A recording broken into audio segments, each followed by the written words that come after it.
Hey everybody, it's Miranda here from the Swirly Do's Education Design Team, and I'm here today to show you a really fun technique as part of the contest going on with Swirly Do's right now.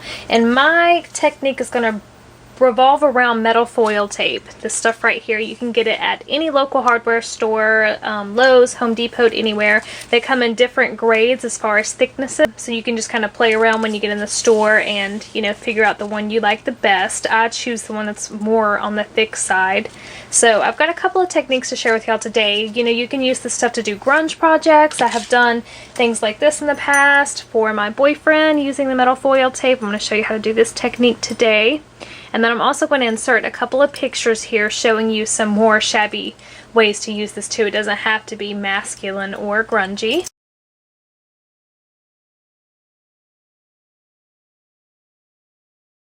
Okay, so the first thing I'm going to show you is how I did the outside of that configurations box. It's a really simple technique, y'all. So simple. I don't have a configurations box handy right now, so I'm just going to show you on a blank tag how to do it. Super simple. When I did the configurations box, though, I didn't adhere it to anything. I just embossed the metal foil tape by itself and didn't adhere it to anything because this stuff is really sticky. So after it was embossed, I just adhered it to the configurations board. But I'm going to show you today on this. So do everything the same way minus adhering it to a cardstock. So you're just going to take the metal foil tape and place it on your tag. And you're going to have all of these imperfect areas. It's not going to be perfect. There's going to be wrinkles, and that is totally fine because once you run it through your embossing machine, all of that is going to go away. Now, for the sake of time, I'm just going to fold these back here for now, but if you're going to do a tag in the future, I'd recommend cutting the excess off. That way it's a nice and clean edge. But just for time's sake, I am just going to tuck this to the back. So you can see that's imperfect, but that's totally fine. Now on this part right here, you're going to try to line your seams up the best you can. When I do configurations boxes, it's really important to try to line those up so you don't have any, you know, creased areas when you do this. So just take your tag and try to line the next piece up right on that edge. Okay. And it's never going to be like exactly perfect, but just try to do the best you can. And now before I run it through, since it does have so many creases, I usually take my bone folder and I just kind of swipe down it like this to get any of the really big wrinkles out of it. Just going in one motion, either up and down or side to side, and just try to smooth out as much of that as you can. So that already looks a lot better. Okay, and now we're going to run it through our embossing folder. You can choose any one you want if you're doing something manly. I would usually use like my, you know, Tim Holtz Ledger type one, but for the configuration boxes, if I'm doing a feminine project, I usually use this damask one or the swirl one here from Tim Holtz. So today I'm going to use the swirl one. So the tag, I'm just going to place it in here. Again, if you're doing it on the configurations box, just place your metal foil tape right in here. And another thing really quickly before I forget, say you measure the strip of your configurations box and it's 11 inches. That won't fit in this embossing folder. That's too long. So what I do is I run it through this way one time, and then after that part's done, I take this in and put that in there. So that way you get the entire thing embossed. Okay, so just a little tip in case you have a longer area than what your embossing folder will let you do. Okay, so I'm just going to place the tag in here. Okay, just run it through your embossing machine, whatever you have.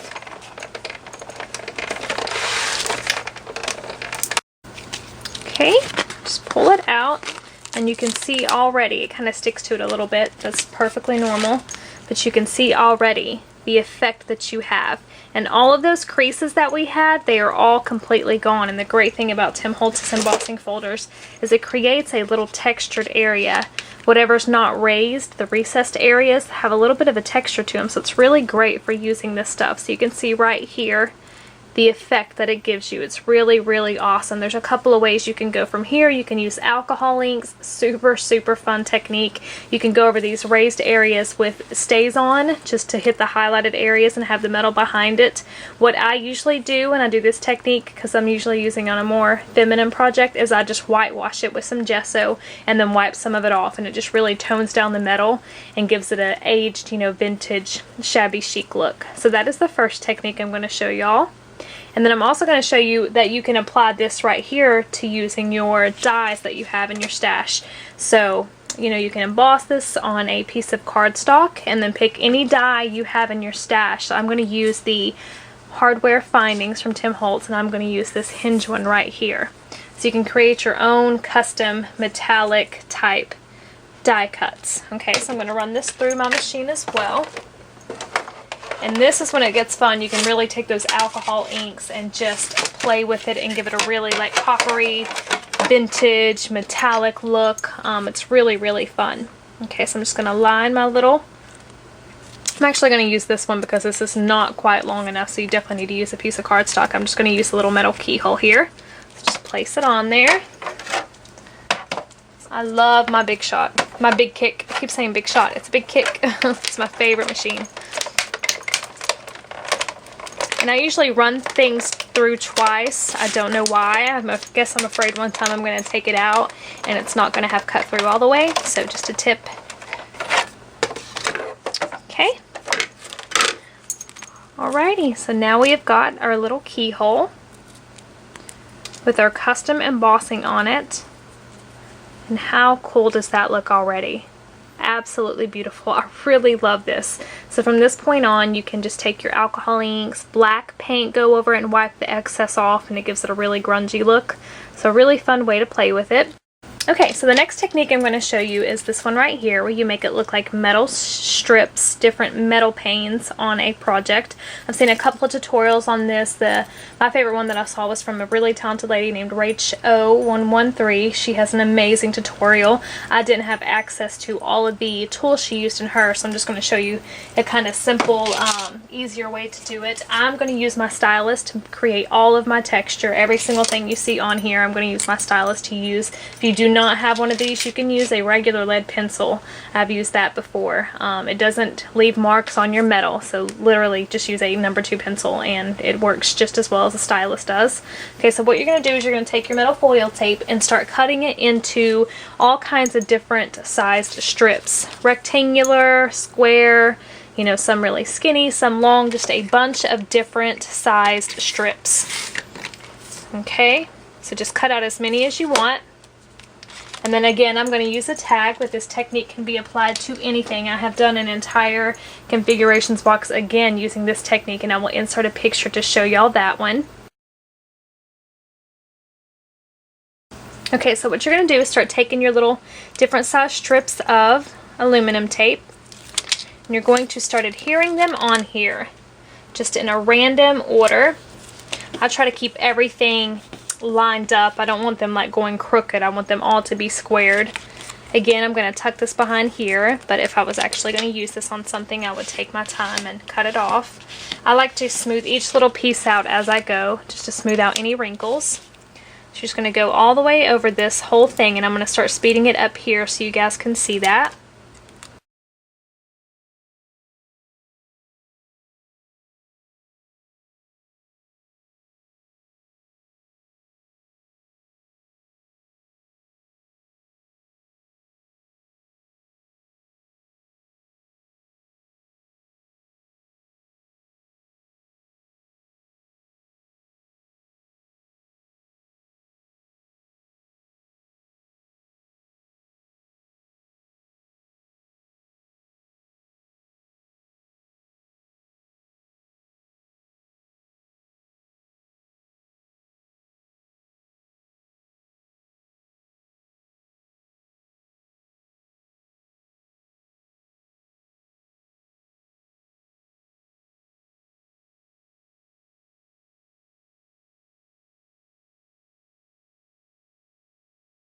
Okay, so you can see now how all the different little pieces are all on there together, overlapping, and we're going to treat each one as if it was its own panel and give it its own individualized texture.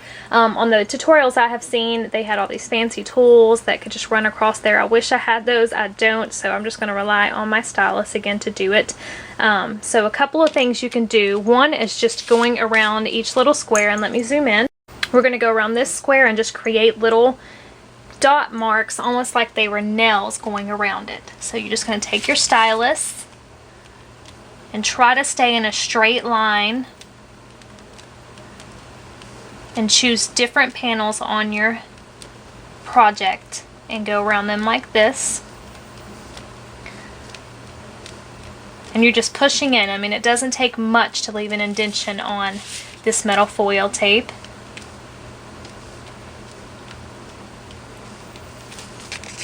Okay, so you can see how that looks. I'm going to do that to a couple of other ones. I'm going to go down here and do it over here.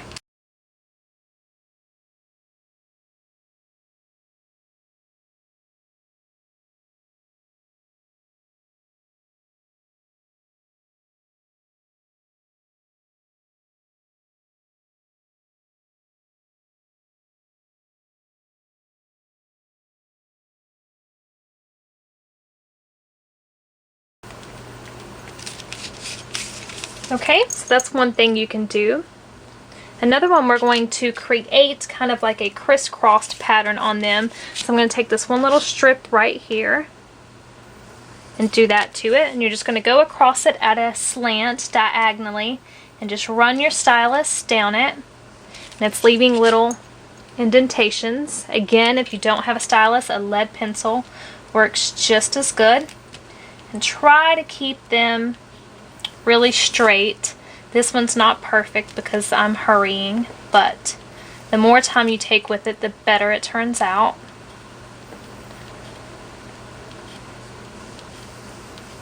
Okay, so once you have it that way, we're going to go in the opposite way and create our little crisscross pattern.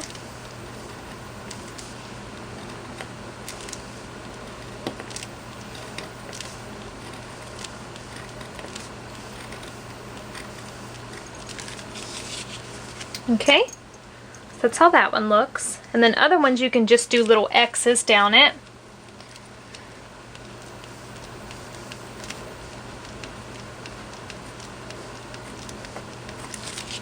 Like that.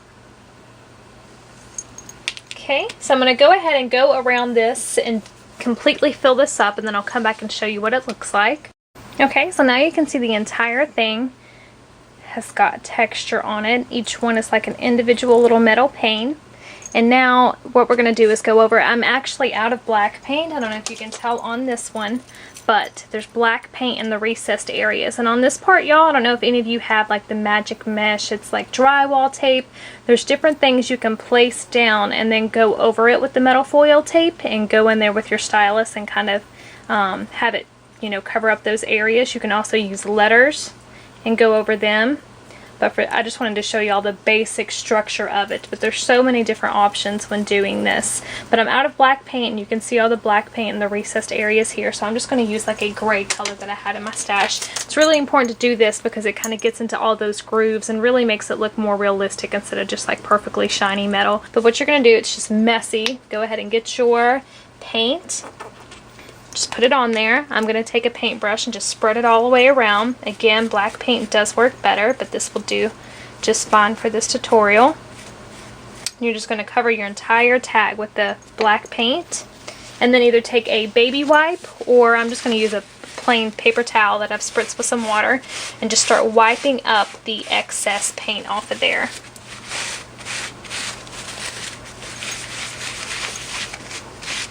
And I usually repeat this process like 2 or 3 times just to get the effect that I want, but you can see already it's kind of glazing over and going into those recessed areas.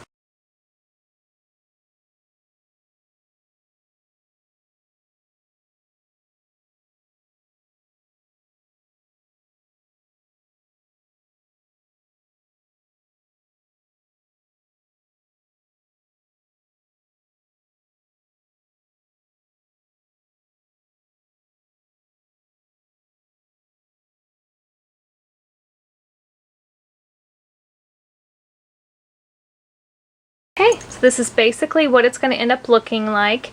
Takes away the complete shine of the metal and lets it look just a little duller, a little bit more like, you know, worn metal. Okay, and at this point you can also take Rub and Buff and go over it with your finger. You can take alcohol inks that you have in your stash, especially the metallic mixatives. So I'll go ahead and show you what that looks like really quickly. Just going to shake that up. I'm going to put a little bit on my paper towel. Dip my finger in it. And just kind of go over it in random areas.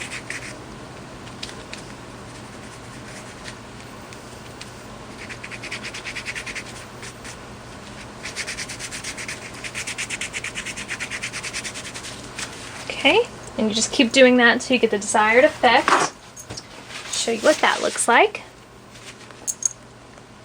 So that really looks really rusty and kind of grungy, okay? So those are the techniques I'm to share with y'all today. I hope you guys liked them, and I hope you'll give them a try and play along with us here at Swirly Doos. They're really fun. There's also all kinds of other ways you can use this metal foil tape. It's very versatile and it's very, very cheap. This comes in a huge, huge, huge roll. I've had this one probably about a year, and I've done 2 or 3 configurations boxes with it. So I hope you give it a try, and if you have any questions at all, just shoot me a comment down below and I'll answer them as quickly as possible. And I hope everybody has a wonderful week.